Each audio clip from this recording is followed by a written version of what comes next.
এখনকার এই সংবাদ আয়োজন একই সঙ্গে চ্যানেল আই এর ইউটিউব চ্যানেলে এবং চ্যানেল আই এর ওটিটি প্ল্যাটফর্ম আই স্ক্রিনে লাইভ স্ট্রিম হচ্ছে। সোমালিয়া জলদস্যু মুক্ত এমভি আবদুল্লার ২৩ নাবিক নিয়ে লাইটারেজ জাহাজ এমভি জাহান মনি ৩ চট্টগ্রাম বন্দরে প্রবেশ করেছে। এই মুহূর্তে সেখানে আছেন পরাগ আজিম, যাচ্ছি তার কাছে। পরাগ, যেই ২৩ জন নাবিক উদ্ধার হয়েছেন এবং চট্টগ্রাম বন্দরে এসে পৌঁছেছেন, তাদের প্রতিক্রিয়া কি জানতে পেরেছেন আপনি? জানাবেন আমাদের।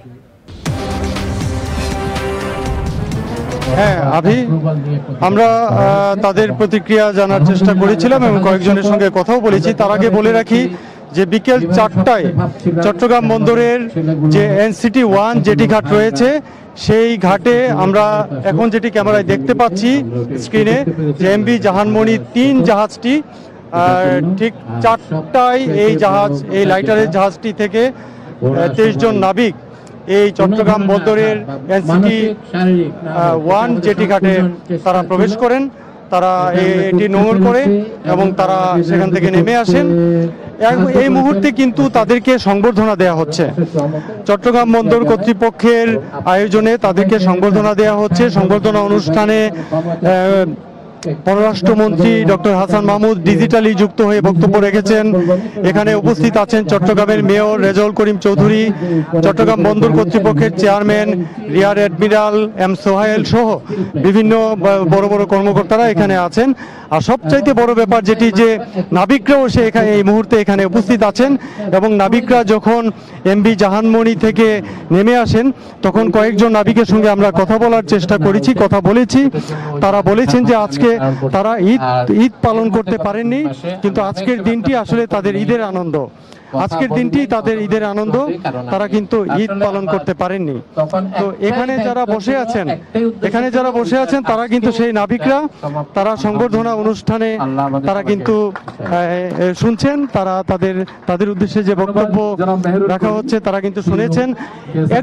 একজন নাবিকের সঙ্গে আপনি অনেক ক্লান্ত, তারপরেও বলি আসলে আজকের দিনটি আপনাদের জন্য, অনেকেই বলছিল আপনার ভাইয়েরা যে আজকের দিনটি ঈদের দিন আপনাদের জন্য, এটা কেন বলছেন? কারণ হচ্ছে আমরা যখন মার্চের ১২ তারিখ ওইখানে সোমালিয়াতে জলদস্যুদের কবলে পড়ি, তখন স্বাভাবিকভাবে জলদস্যুর কবলে পড়লে আপনার মনে একটা আশঙ্কা সৃষ্টি হবে।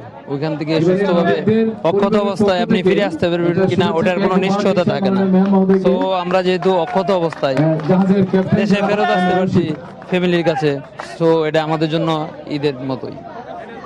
ভয়ের কোনো স্পেসিফিক স্মৃতি আছে?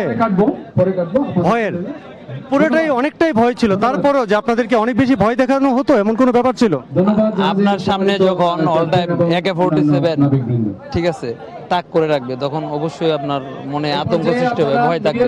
ওখানে শুধু AK-47 না, ওখানে রকেট লঞ্চার ছিল, মেশিন গান ছিল, সবকিছু ছিল, ভারী ভারী অস্ত্র ছিল।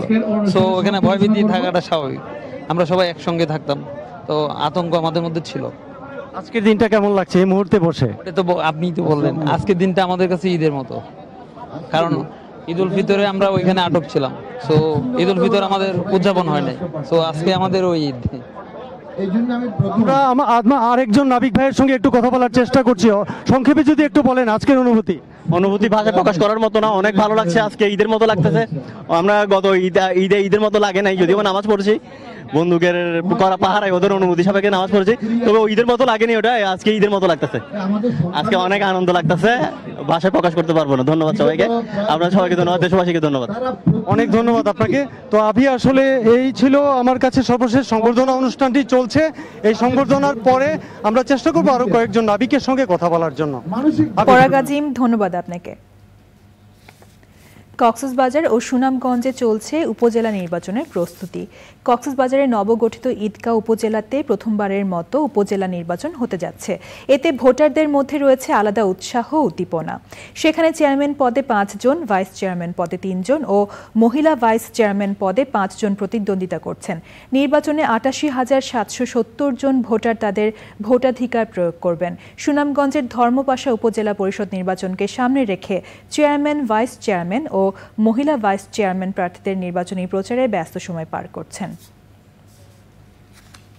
এবারে প্রতিনিধিদের পাঠানো তথ্য ও ভিডিও চিত্রে রাজীব আহমেদের রিপোর্ট।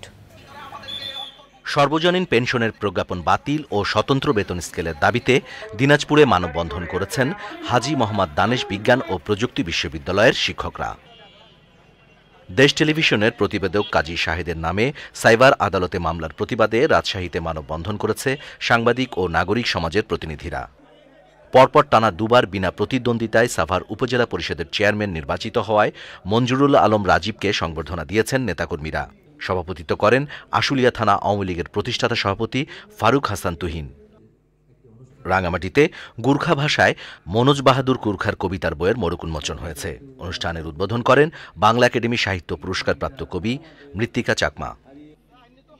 সুনামগঞ্জের দোয়ারা বাজার উপজেলার পান্ডারখাল নদীর উপর বাঁধ নির্মাণে সুবর্ণ জয়ন্তী উদযাপন হয়েছে। ফেনীতে কারিগরি শিক্ষার মর্যাদা ও সামাজিক গ্রহণযোগ্যতা বাড়াতে শিক্ষা মন্ত্রণালয়ের উদ্যোগে ইঞ্জিনিয়ার্স ইনস্টিটিউশনের যুক্তিহীন বিরোধিতার প্রতিবাদে সংবাদ সম্মেলন করেছে ইনস্টিটিউশন অব ডিপ্লোমা ইঞ্জিনিয়ার্স। মেহেরপুরে জাতীয় পুষ্টি সপ্তাহের উদ্বোধন ও আলোচনা সভা হয়েছে। আলোচনায় অংশ নেন civil surgeon doctor Mohiuddin Ahmed, জেলা পরিষদের চেয়ারম্যান আব্দুস সালাম ও অন্যরা। চুয়াডাঙ্গায় জেলা আইন শৃঙ্খলা রক্ষা কমিটির মাসিক সভা হয়েছে। সভাপতিত্ব করেন জেলা প্রশাসক ডক্টর কিসিঞ্জার চাকমা। ভোলার লালমোহনে বাংলাদেশ মুসলিম, হিন্দু, বৌদ্ধ, খ্রিস্টান মহিলা সম্প্রতি পরিষদের দ্বিবার্ষিক সম্মেলন হয়েছে। প্রধান অতিথি ছিলেন সংসদ সদস্য নুরুন্নবী চৌধুরী শাওন। ৫৮তম বিশ্ব যোগাযোগ দিবস উপলক্ষে বরিশালে আলোচনা সভা ও সাংস্কৃতিক অনুষ্ঠান হয়েছে। Rajib Ahmed, channel I. দর্শক, নগদ জনপদের খবর আজকের মতো এই পর্যন্তই। পরবর্তী কৃষি সংবাদ দেখার আমন্ত্রণ জানিয়ে শেষ করছি। সবাইকে ধন্যবাদ।